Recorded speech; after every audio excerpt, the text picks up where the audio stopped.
Welcome to the Ad Nauseam podcast, where classical gourmands everywhere can finally get their fill. Join us for a delectable discussion of Greco-Roman civilization stretching from the Minoans and Mycenaeans through the Renaissance and right down to the present. And now, ladies and gentlemen, here are your hosts, Dr. David Noe and Dr. Jeff Winkle.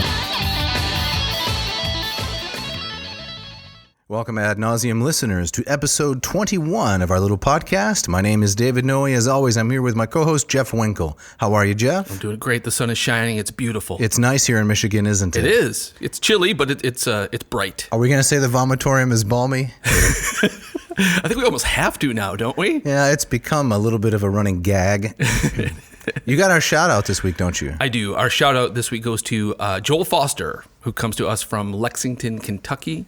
Hello, Joel. He said some nice things about the podcast, had some questions. Yes, yeah. And he wanted to know specifically about Virgil's Eclogues, which is the topic for today. So it's good that we're shouting out to him today, right? Kentucky, it's also perfect for this episode. That's horse country. You're right. Yes. The Kentucky State Horse Park is there. Yes. They know all about rolling hills, green landscapes, and things of that sort. That's right. Have you been to the Kentucky Horse Park? I have. It's gorgeous. Yes. I was taken there as a child on a family vacation. It's beautiful. Yeah, it's great. Yes. So perfect for the bucolic nature of our topic today.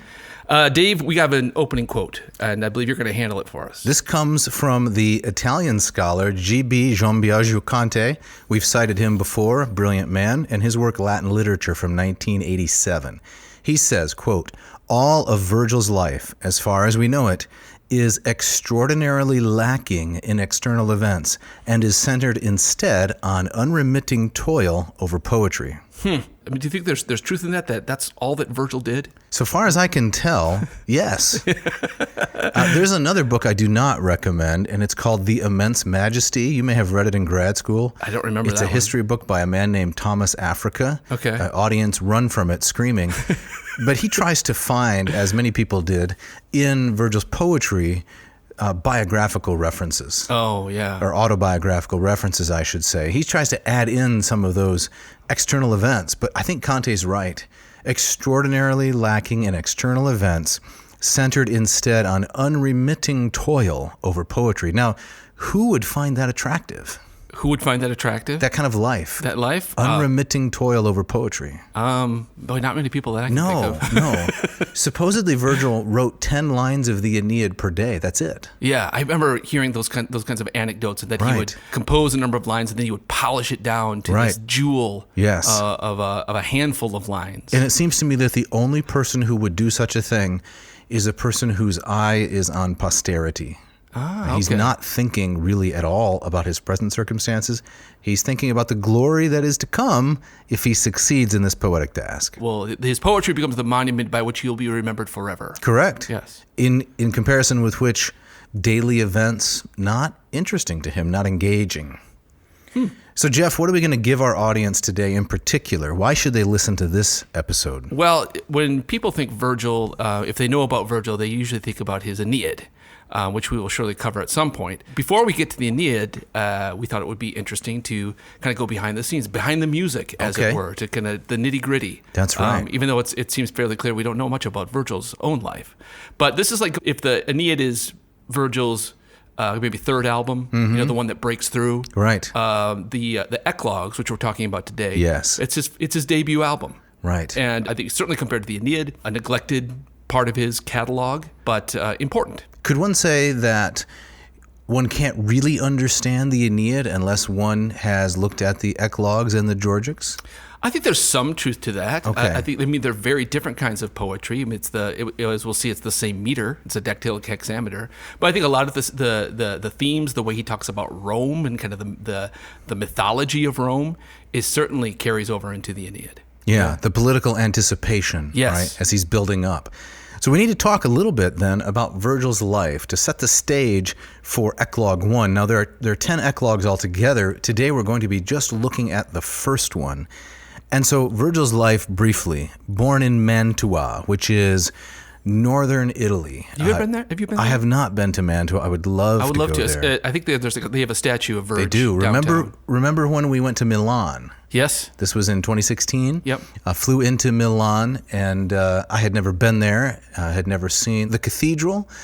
We went to the Opera House. That was Yes. a little snoozy, I'll be honest. La Scala. That's right. Yeah. Didn't enjoy that? That's a little snoozy. That's as close as I've ever gotten to Virgil's hometown, his birthplace. It's northeast of there, if I'm not mistaken. Oh, it's still even further north than Milan. Yes. I can't picture it on the map. It's up, northeast. Okay. And so we have Mantua, where he was born, October 15, 70 BC. Mm-hmm.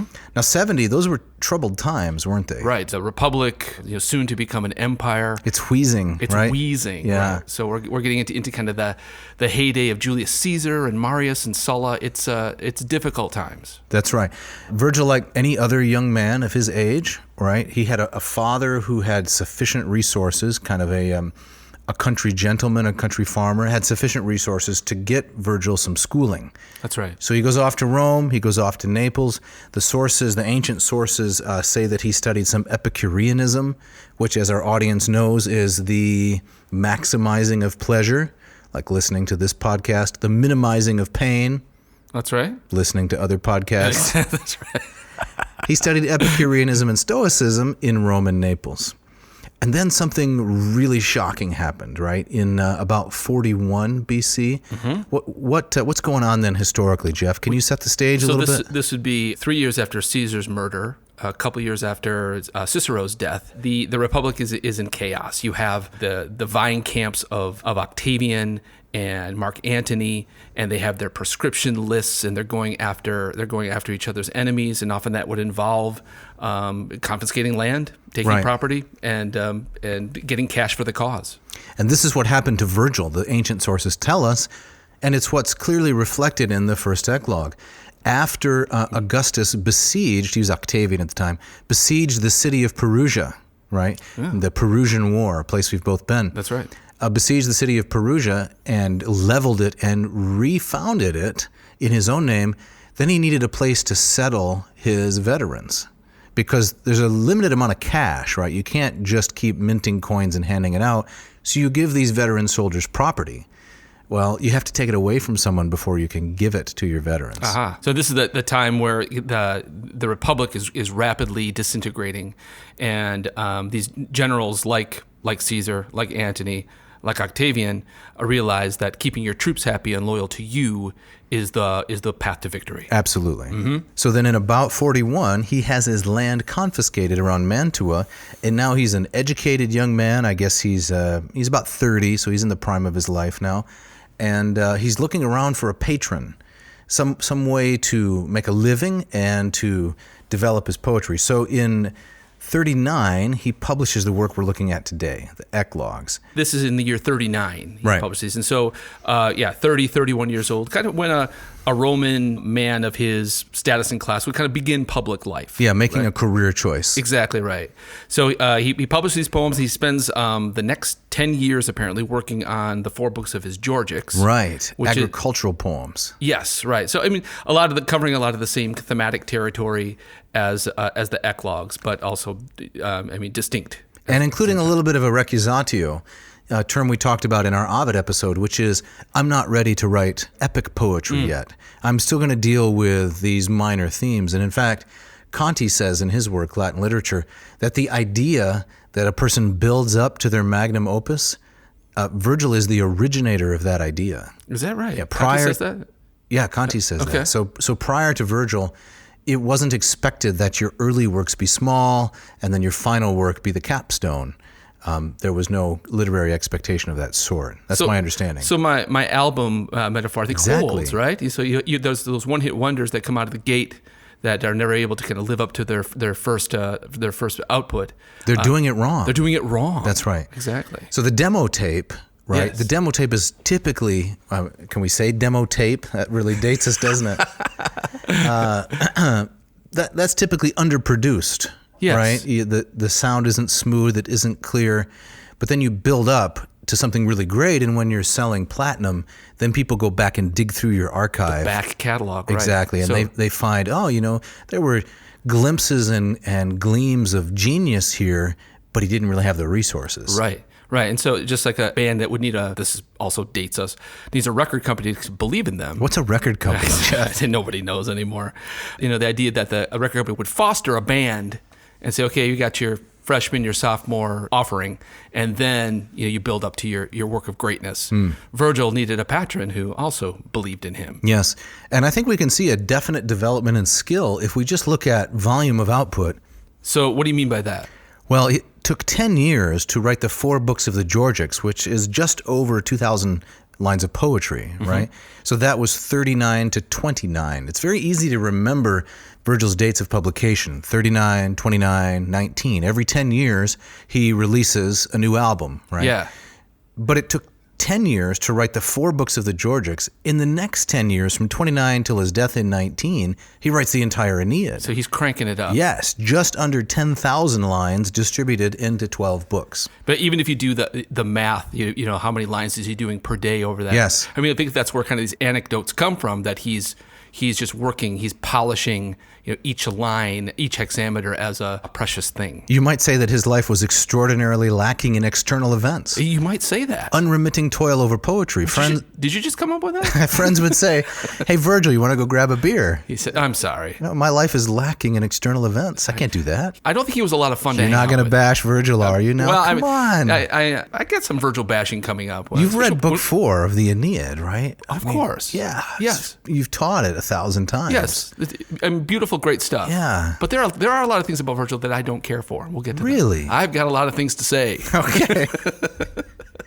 And then, Jeff, what happened to him in 19, long about September? Something I guess you're happy about. that he died? Yes. Oh, do you want to mention this detail about when he reads the Georgics to Augustus? Oh, yes. I'm not familiar with this episode. Where does this come from? Well, this has been captured in art on several occasions. I can't remember who it is. One of our listeners can send us an email and we'll put it in the show notes if they identify it. But what happened was Augustus was returning from one of his military campaigns in Campania, and he stopped off to visit Virgil at a place called Atella and read to him a portion of the Georgics.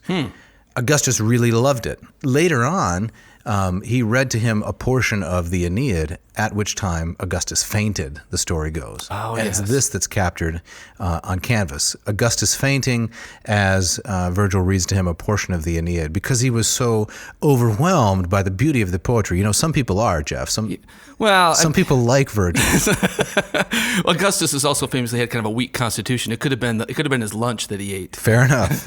So you mentioned in the year 19, September 21, which, correct me if I'm wrong, isn't that Augustus's birthday?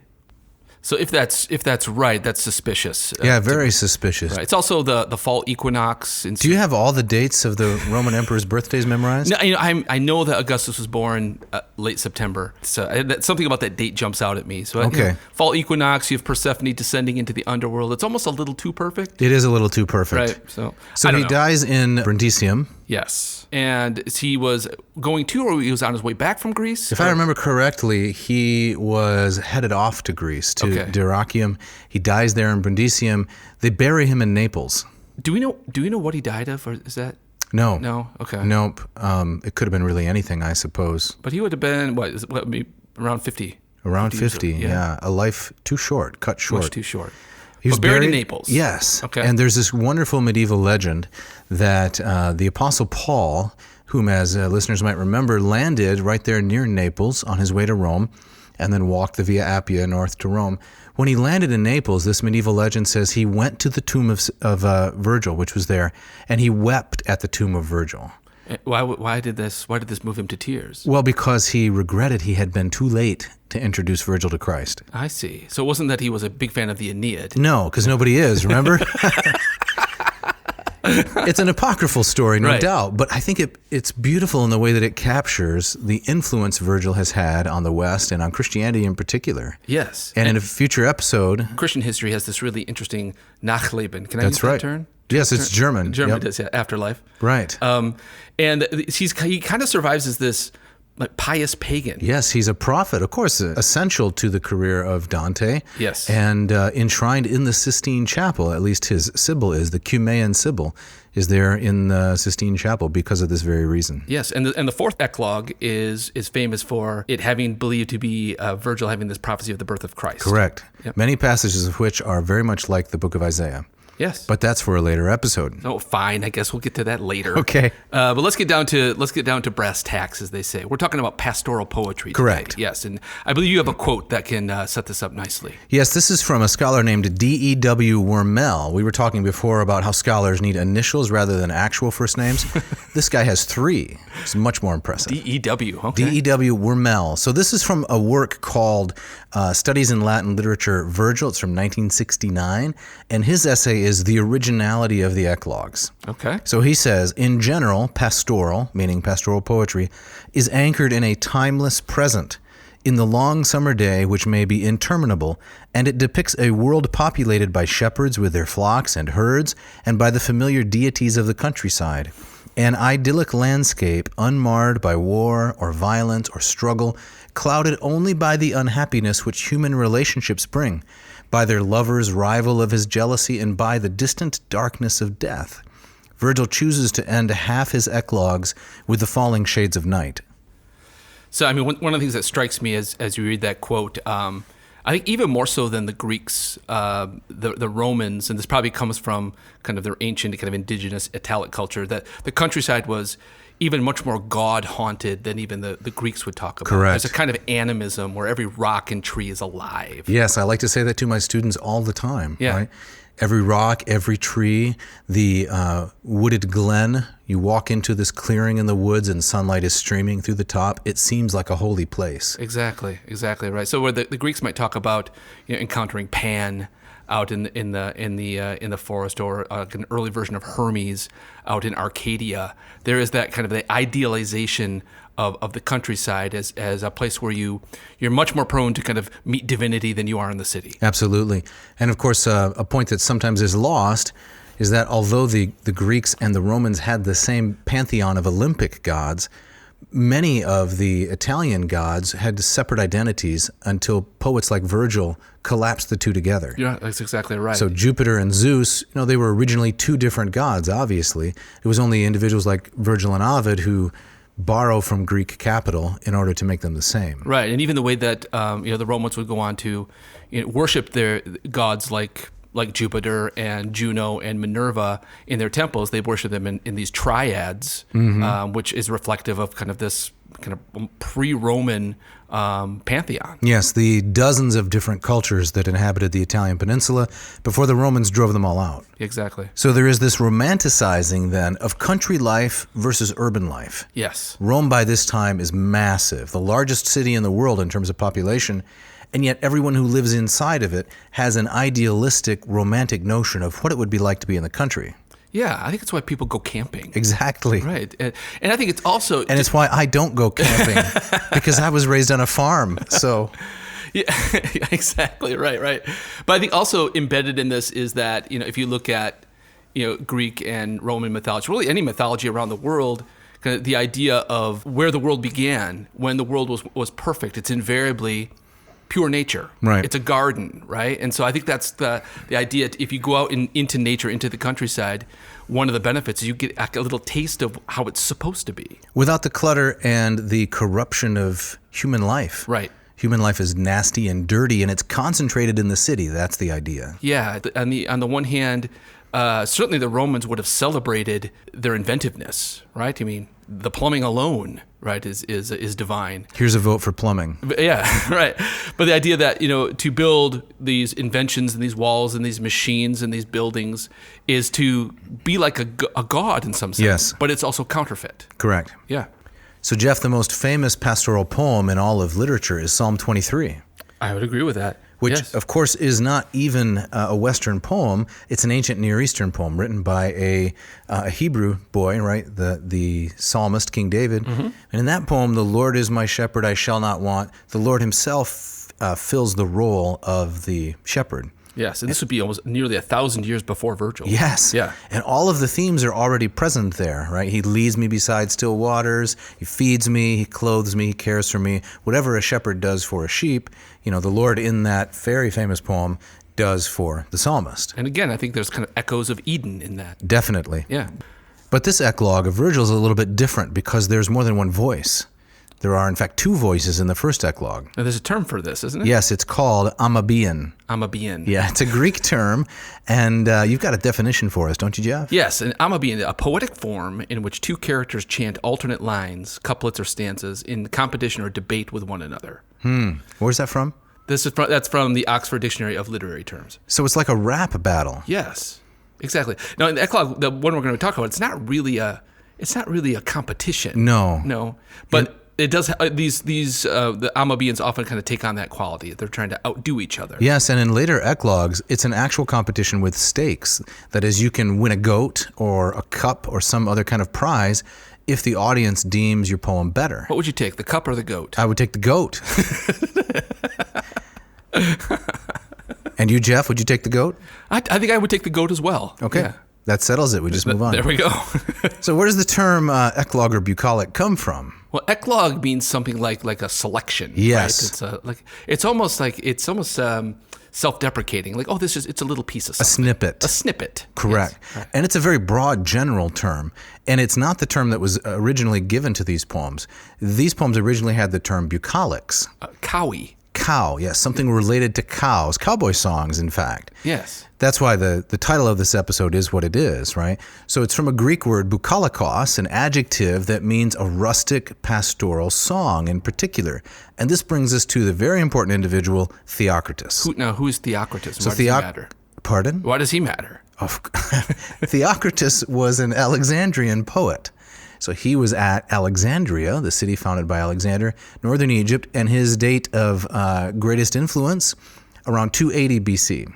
So this is still an incredible distance of time. Definitely. Right. Yeah. But what's happening in Virgil's era, this is, you have lots of poets kind of looking back to these Alexandrian poets, Callimachus, for example, and kind of taking their cue from them and in some ways almost doing cover songs. Definitely. In Latin, of course. This is the Roman appropriation of all of Greek lit. Yes. And it was begun, as you said, by people who were looking at Callimachus. So poets like Catullus, the so-called neoteroi, as Cicero deems them, the young pups or something like that for neoteroi. They're reading over Greek literature and they're saying, how can we cover this in Latin? Yeah. And it's also the era of, we were talking about, Virgil polishing his lines. This is the era of the big book, big evil, mega biblon, mega kakon, right? Right. Yes. A quote from Callimachus. Yes. Which is, the smaller and more delicate and refined the poetry, the better. Yes. So another important term here is the labor limae, the work of the file, or devotion to your eraser is the idea. Huh. It's not a good poem if you haven't rubbed out a lot of lines. Yeah. Yeah. So Theocritus wrote these idylls, that is, these pastoral poems, and he was originally from Syracuse, in the island of Sicily, but then, like all literary talent, he gravitated to Alexandria because that's where the Ptolemies were. The dynasty who inherited that chunk of the kingdom of Alexander. Correct, and all of its wealth as well. Yes, out of which Cleopatra will come. Exactly, ancient ancestor of Cleopatra. So Theocritus is patronized by the Ptolemies. They pay his bills, and Theocritean themes, which then appear in Virgil, are the beautiful landscape, the escape from urban life, the rustic pleasures and the simplicity of agriculture, elaborate and delicate descriptions, the comma-tragic refashioning of ancient myths. That's my favorite. You like that? I like that part. Yeah. So can you tell us a little bit about one of the myths that was tragic in origin, but that Theocritus turns into a bit of a comedy? Well, we get this really interesting take on the Cyclops from the Odyssey, Polyphemus. Yeah, and Cyclops has a lover, right? Yes, one of the things I like about it's very Shrekian. That's how I picture it. I remember doing this poem discussing this poem in graduate school, and we were discussing that Polyphemus is described here as you could read the Greek as he has kind of just one large nostril. Right. So he's just kind of grotesque, but he's also this kind of sensitive lover. You want to pity him. Yes, exactly. He's so ugly and so desperate. You're kind of drawn to him a little bit in pity. Yes. So do you want to read a bit of it's Idyll 13? Yeah, I'd like you to, please. Okay. This is the Chomley translation. Chomley translation, yes. This is great stuff. All right. It goes, Galatea, who is Polyphemus's would-be lover. And she's a sea nymph, right? Galatea. Right? Mentioned in our eclogue for today. Galatea is pelting your flock with apples, Polyphemus. She says the goatherd is a laggard lover, and you do not glance at her. Oh, hard that you are, but still you sit at your sweet piping. Ah, see, again, she is pelting your dog. Lots of pelting. Throwing things at your dog. That follows you. Oh, you say lots of pelting. There's lots of pelting. Yes, of course. I mean, she's pelting sheep, she's pelting dogs, right? Again, see, again, she's pelting your dog. That follows you to watch your sheep. He barks as he looks into the brine. And now the beautiful waves that softly splash reveal him as he runs upon the shore. That's kind of a throwaway detail, isn't it? We get the description of the dog barking in the brine. Barking in the brine. Yeah. Yes. Yeah, it is a little strange, yeah. Take heed that he leap not on the maiden's limbs as she rises from the salt water. See that he rend not her lovely body. For truly to love, Polyphemus, many a time does foul seem fair. Huh. Yeah. So Polyphemus is in love. He's in love. Galatea, though, doesn't love him back. No, she's more interested in pelting things. She's going after one of the sheep herds, right? Yes. That's her interest. And so the comic setting in the pastoral countryside, it's the environment for love and poetic competition. In kind of the contemporary parlance, Polyphemus he's in the friend zone. Okay. Yeah. So how might we summarize or really describe Theocritus's influence on Virgil? Right. Well, we've talked about some of the themes, but let's have Conte do that for us because he does it so well. This is from his Latin literature. No single Virgilian eclogue stands in a one-to-one relation with a single Theocritian idyll. The presence of Theocritus has been resolved into a tissue of relations so complex that the new work is on a par with its model. In this sense, the Bucolics is truly the first text of Augustan literature. They already interpret its basic drive, which is to rework the Greek texts while treating them as classics. This isn't just Virgil's first work. I mean, Conte's arguing that this is where Augustan literature begins. Yes, this is the first work of all of what went into, and when we say Augustan, it's Augustus, right? The adjective form of Augustus, just make sure the audience understands. He's setting the tone for Ovid, for Tibullus, for Propertius, for every other poet who comes after. And it's this, reworking the Greek texts, treating them as classics.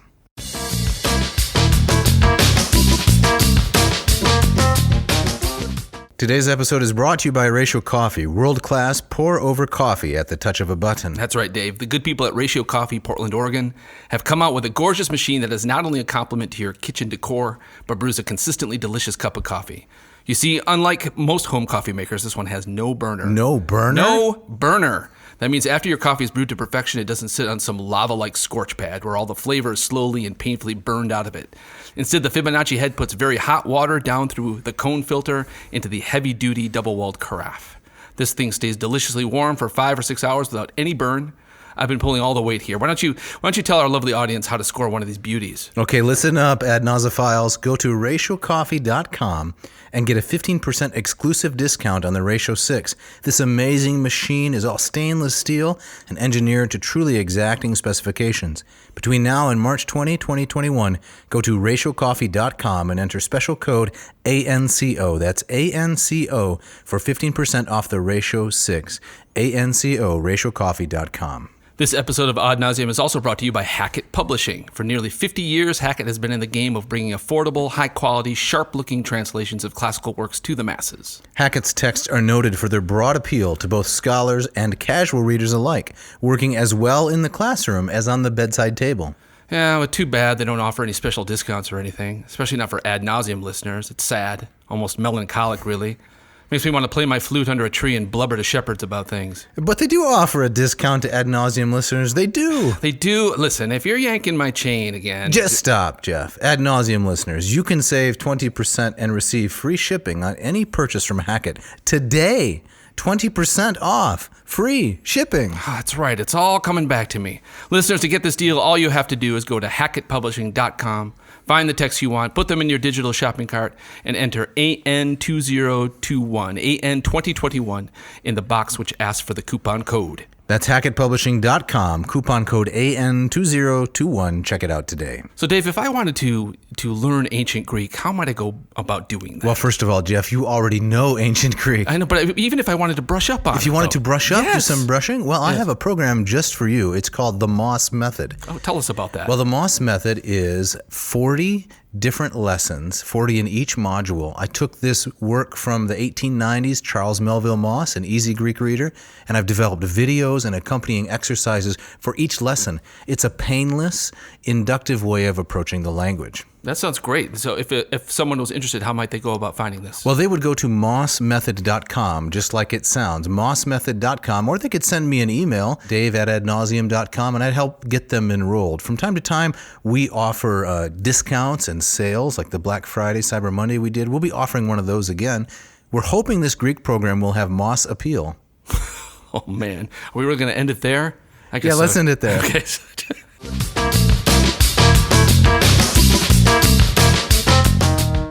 Okay, Jeff, so the stage has been set now. We've looked at Virgil's life. We've talked a little bit about the Greek influences on him, Theocritus, also Hesiod, whom we didn't really mention, but we'll talk about him in a minute.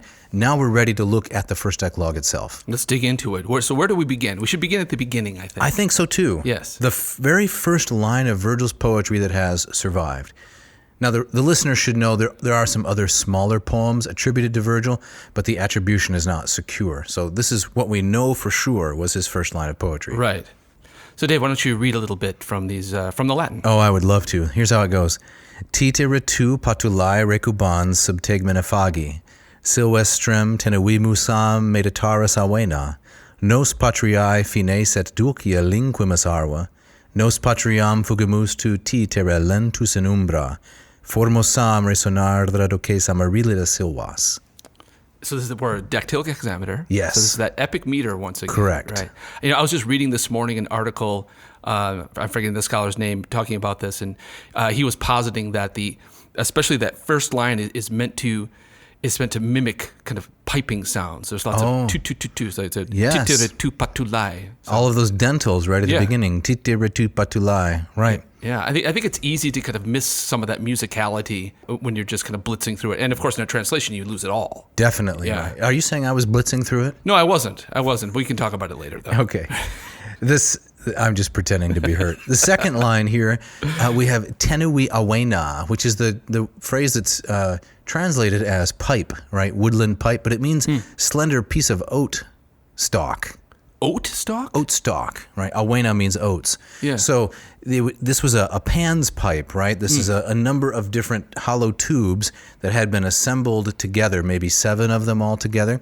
And you would blow on the top of it and you get different pitches, kind of like a wind chime. Yes. Do you remember Zamfir, the master of the pan flute? Do not. The infomercial that was on every day, all the time in the 1980s? Do not. No, you don't? Okay, sorry. I bet one of our listeners will remember Zamfir. Please let us know if you I was remember. busy slopping the hogs, as I recall.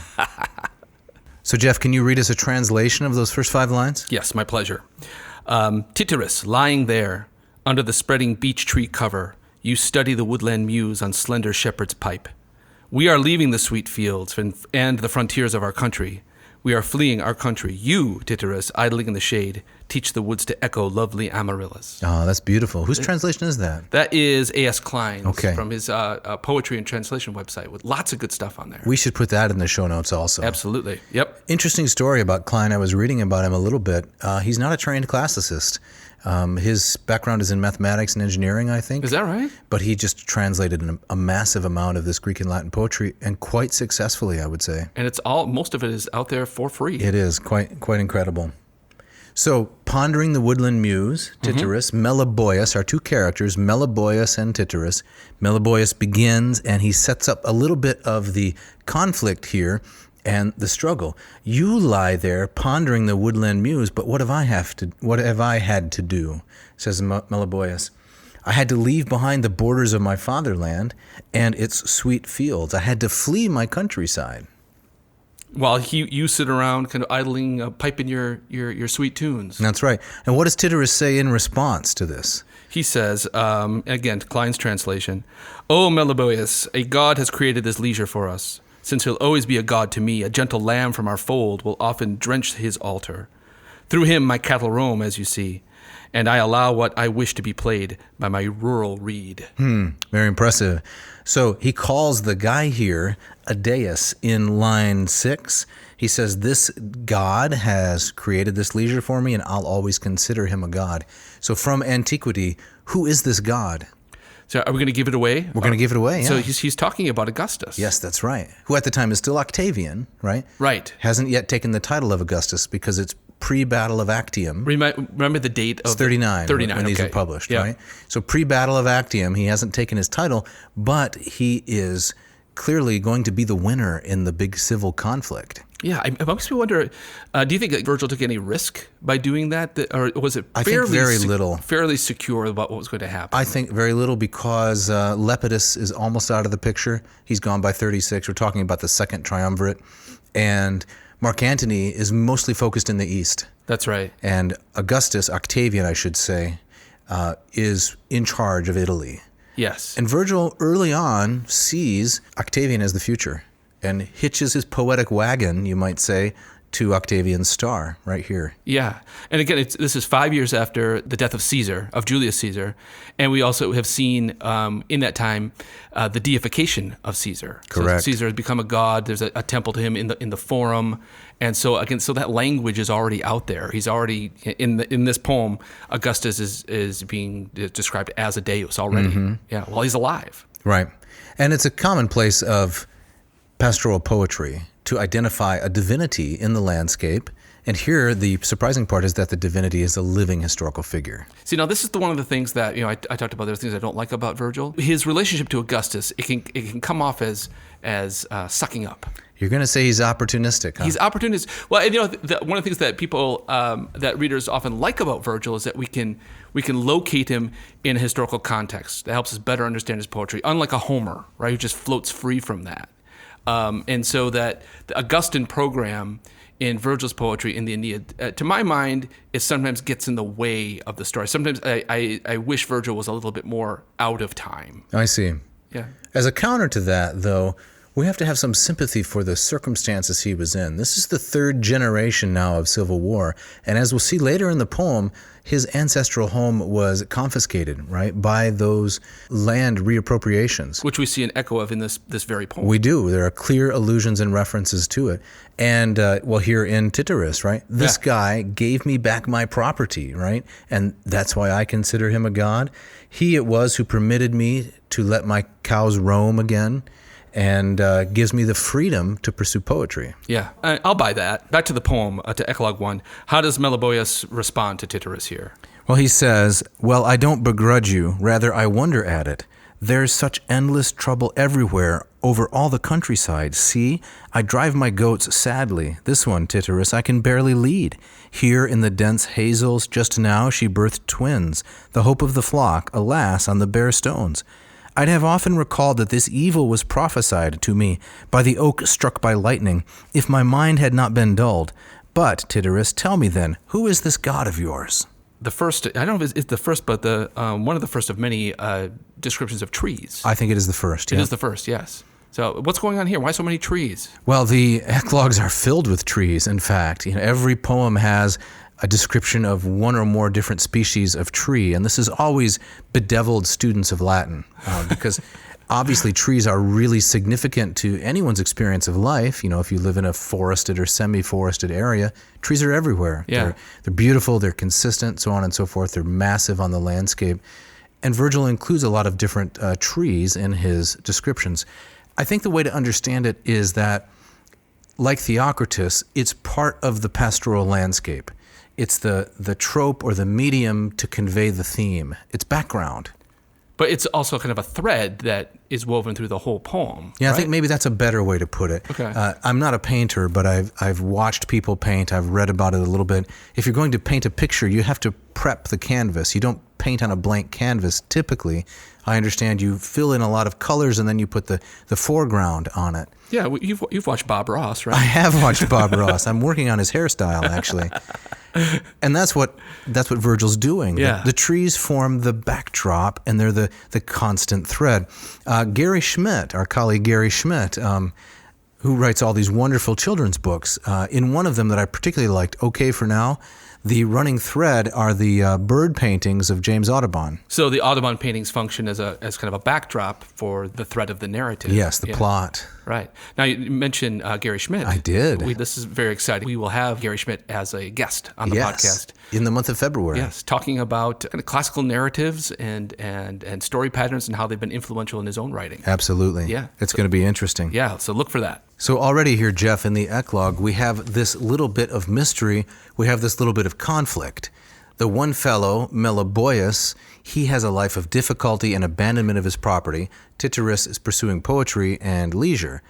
Yes. And Meliboeus says, who is this god? And Augustus's name never shows up in the poem, right? No. Tityrus doesn't really answer the question. He goes immediately to the theme of Rome. Yes. Yeah. And but that kind of synonymousness, is that a word? Synonymity? Synonymity between Augustus and Rome, and kind of also the growing idea of kind of the divinity, the kind of the Roma as a goddess is also on the ascent here. Yes. And so much so that in line 19, and I'd like to read a couple of the lines of the Latin, he doesn't even have to say Rome immediately. He starts out with urbem, right? The city. Urbem quam dicunt Romam, there it is, Meliboi eputavi, stultus aguic nostrae similem cui saepacelemus, pastores ovium teneros de pellera fetus. So again, Klein, Meliboeus foolishly, I thought the city they call Rome was like ours, to which we shepherds are often accustomed to drive the tender young lambs of our flocks. Now this is interesting that we've talked about the idealization of the countryside as the countryside of where you're going to be closer to God or the gods. And Tityrus throws into this the city of Rome. Very early in the poem. Very early in the poem as not something to be avoided, but as something alluring, something attractive, something that's responsible for his own freedom. Correct. And something that is so massive it crowds out the pastoral landscape. Ah, yeah. So he says, continuing with Klein, I considered pups like dogs, kids like their mothers. I used to compare the great with the small. This is like an epic simile, right, here in Dactylic Hexameter. But this city, Rome, indeed has lifted her head as high among the others as cypress trees are accustomed to do among the weeping willows. More trees. More trees. Are cypress trees accustomed to do that? They're very, very tall. Yeah. These are the ones, that line the Tuscan landscape. They look like they have been manicured. Yes. Those big kind of umbrella. Yes. Those are wonderful trees. They're gorgeous. Yeah. So they tower above the willows, just like Rome towers above all other cities. And here the rustic Tityrus, he realizes he's made a very serious miscalculation. Yeah, Rome's a big city in the way that an adult dog is a big puppy. And no, it's not like that. He thought it would be like kind of his hometown. Right. But just nothing, bigger, but no.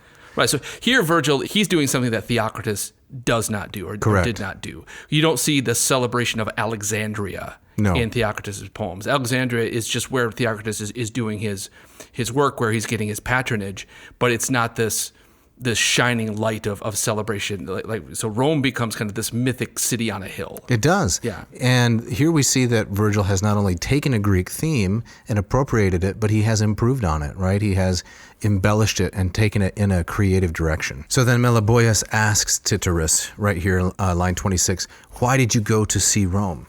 And the first word of the next line is libertas. Libertas, freedom. Freedom. Yes. Can you read some of the Klein translation, please? Sure. So Tityrus says, liberty that gazed on me, though late in my idleness, when the hairs of my beard fell whiter when they were cut, gazed yet, and came to me after so long a time, when Amaryllis was here, and Galatea had left me. Since while Galatea swayed me, I confess, there was never a hope of freedom, or thought of saving. So what's really interesting to me then is Virgil, through the mouthpiece of Tityrus, which I think is a fair identification, says he went to Rome and he got freedom from Octavian.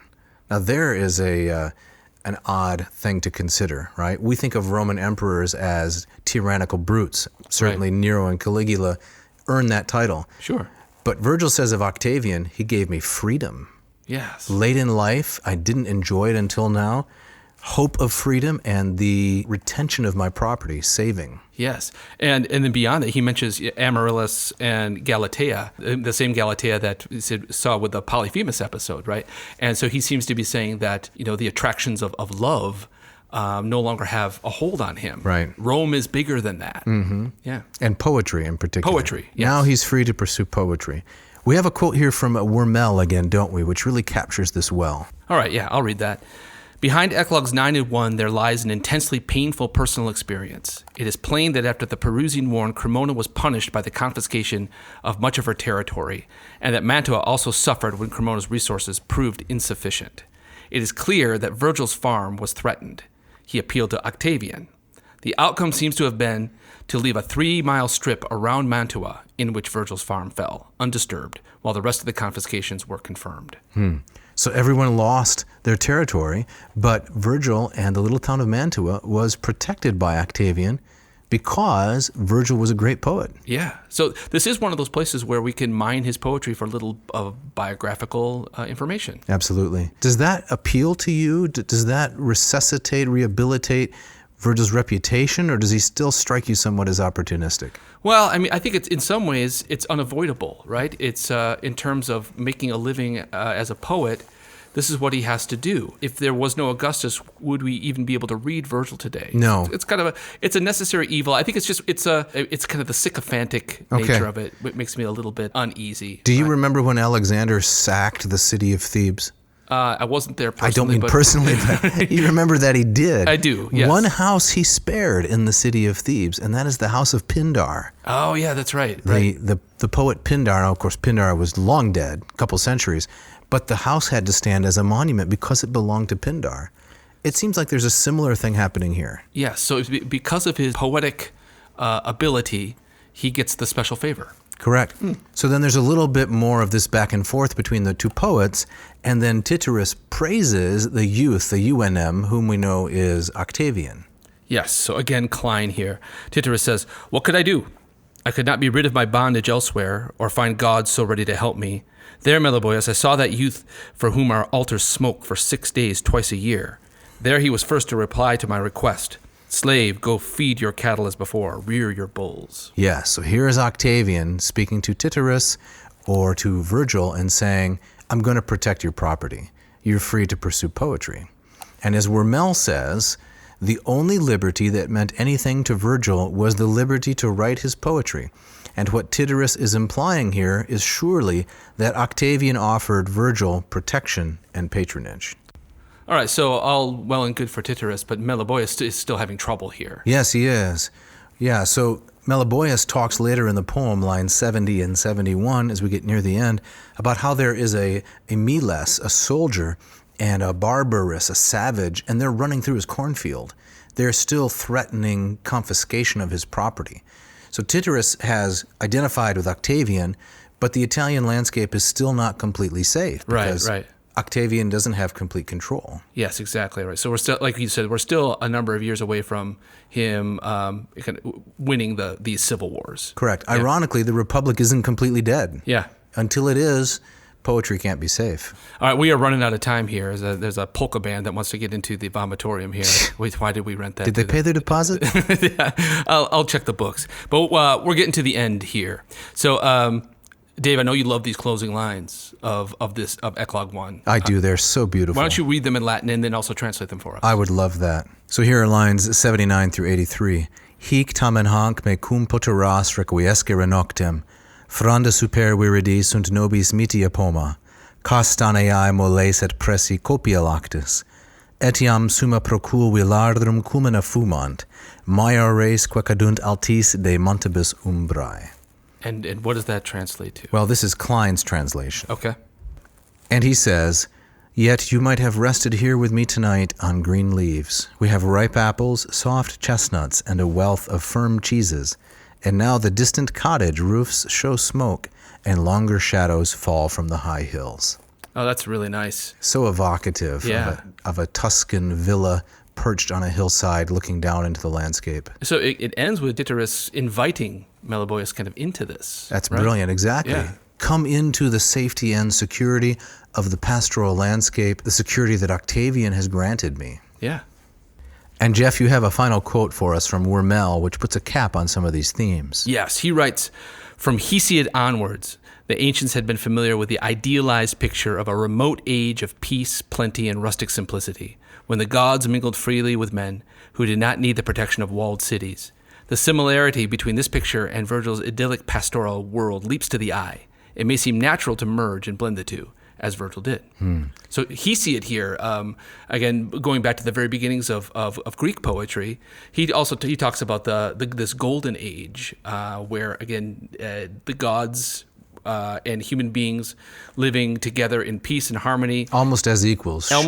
Sharing meals, sharing interests. Right. And what's the world like? It's all nature. Yeah. It's pure nature. And Virgil's trying to give us a picture of that, a picture that has been secured by Octavian's warring.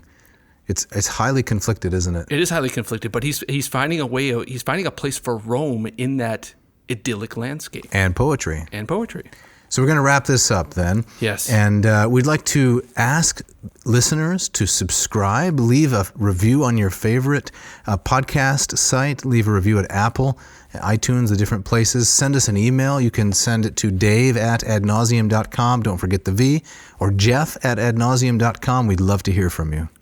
And next week, I believe we are beginning a first of a multi-parter on Homer's Odyssey. Yes, right. Some 37 different episodes we're going to cover. This is we can't tell the listener how many it's going to be because it's such a huge subject. Yes, and one we love and know well. Yes, and maybe interrupted occasionally by some guest hosts. Yes, well, we got to see how it goes. We have some great ones lined up, as we already mentioned. That's right.